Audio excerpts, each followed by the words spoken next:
feeding the troops. The Pentagon has found some serious problems with Halliburton's work on that contract as well.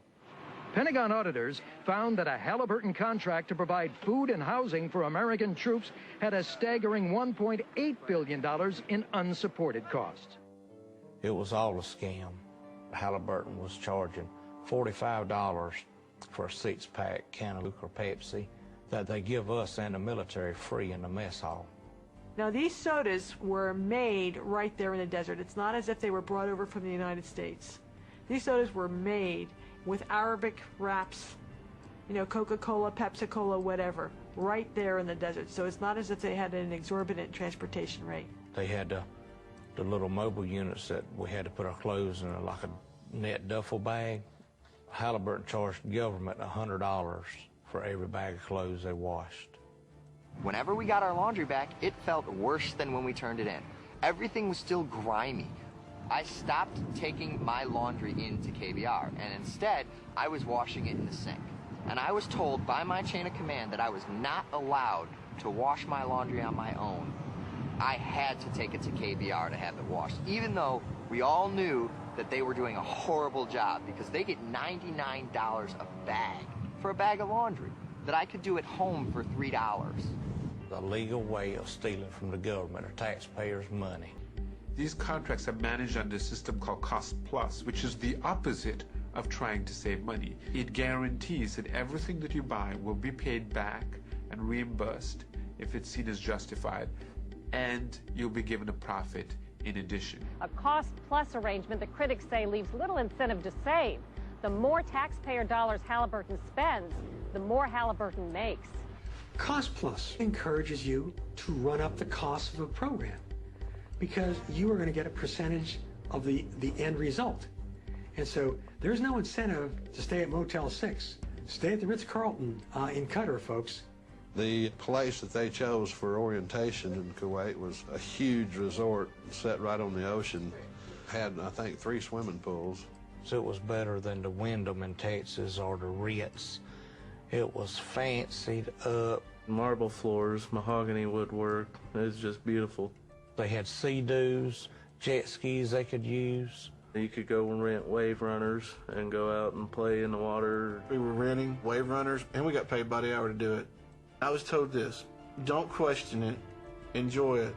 They had 5-star meals catered in every day. It was so lavish. Rows of vegetable platters, beef platters, fish platters. It's a cost-plus contract. KBR looked at it, the more money we spend, that's the more money we get in our pockets. We had it made over there compared to the military. I mean, those guys were living in tents, and we had air-conditioned private hooches. The tents that we were staying in were completely moldy, and everybody was getting sick with respiratory infections. They're getting paid millions of dollars. Why can't they even give us a tent that doesn't make us sick to live in it?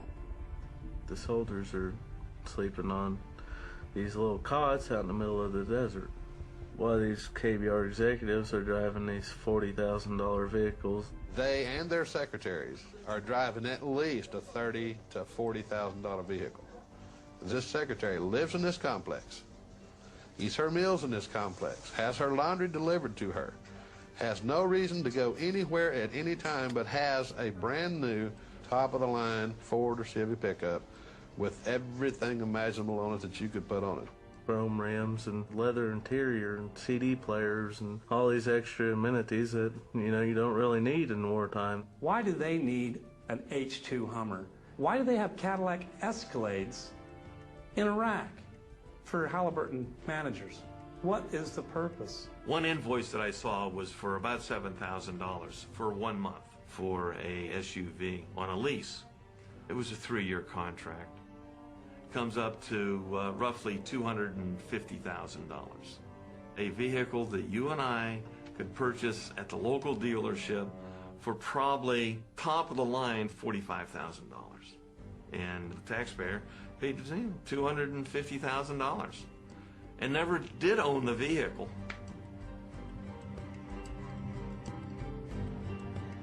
They got the wrong equipment, ordered the wrong stuff, computers still in boxes, new vehicles. They'd push them out in what they called burn pits. and they just set it on fire, claim it as a loss, get more money for the right equipment or the right stuff they needed. Why would you need to order somebody else's wrong equipment just because somebody pays you to do it, and you burn it and destroy it? You got brand new trucks over there, and there's not even oil filters. So when the motor blows, what do? Buy a new truck and build the government. $75,000 truck. They wouldn't even have a spare tire to fit it, and we had to blow it up.